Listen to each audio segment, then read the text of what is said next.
Hi, welcome to this session on mediation analysis with Mplus.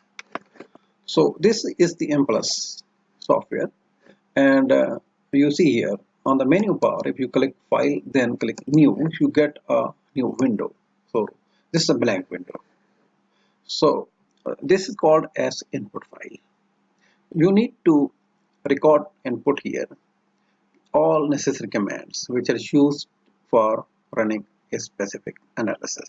Then save it in any specific folder where you have already saved your data file. I've already put the commands so as to save time, so let me give you an overview of all these commands. So title column, here I have given the name of the title, name of the project, and put a semicolon at the end of the command. So a semicolon sign is an indication that a command is going to end here. So you will see here at the end of each command I have put a semicolon. So then data is equal to file is equal to, so here is the name of my data file in .dat format. Since my data file and input file, Mplus input file are located in the same folder, that's why I have given only name of the data file with extension. Otherwise, if they're located in different folders, then I need to give here complete path of the location of the data file. Then write variable colon, so names are here. You need to put here complete list of all variables contained in your data set. Then write variable R here. Type only those names of those variables which you will use in analysis. Then analysis colon, so type is equal to general semicolon, then estimator is equal to ml semicolon, and bootstrap is equal to, so here recommended value is 10,000. However, to save time I have put only 1,000 semicolon. So model has three components. First part is the measurement model till here, then is the structural model from this place to this here, and here I have given command for the indirect effect.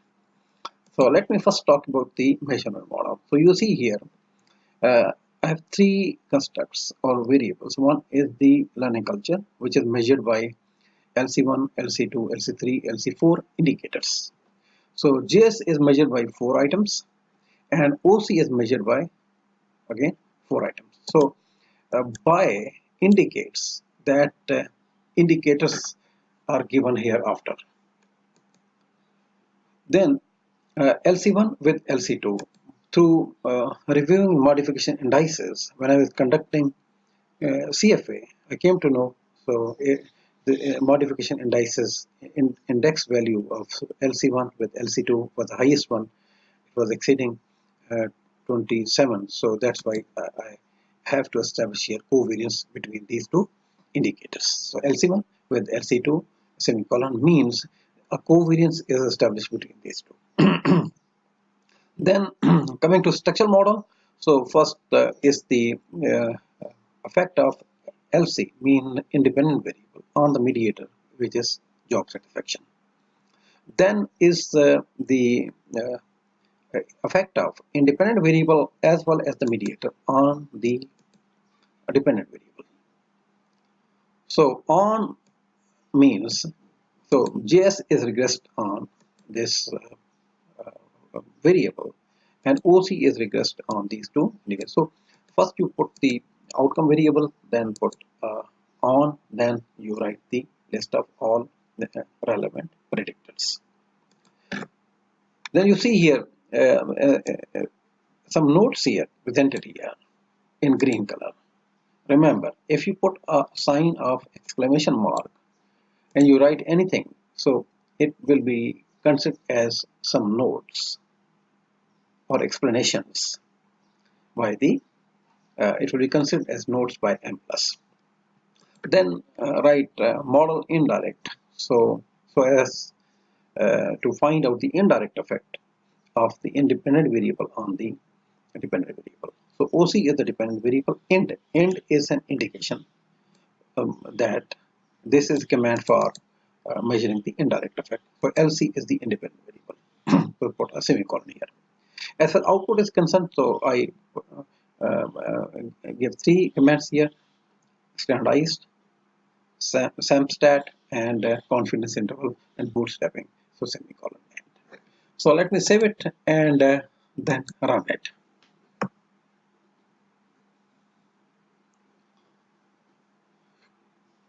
It will take some time.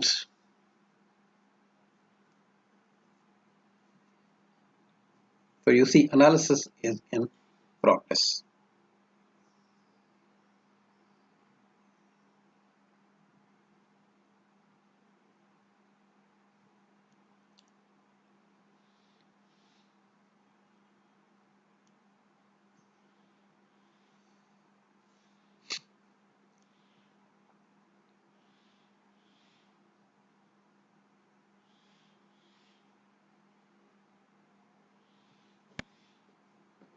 So here we go. So this is a new file which has emerged out. So this you see here. So extension is point dot out. So it is output file. So earlier was the input file. So with extension dot input. So let me review it now. The output file.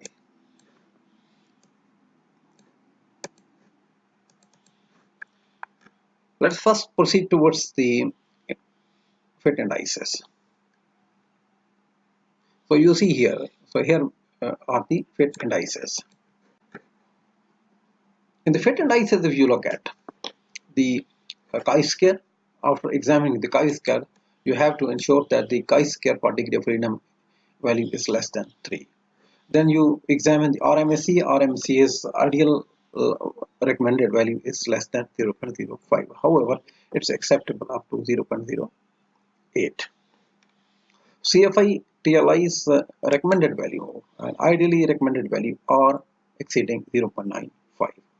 So, and however, in some cases it's acceptable even up to 0.9. Beyond that means exceeding 0.9. Guys, then is the SRMR. SRMR value should also be less than 0.05. However, it's acceptable up to 0.08. After reviewing it, now let's talk about the coefficients.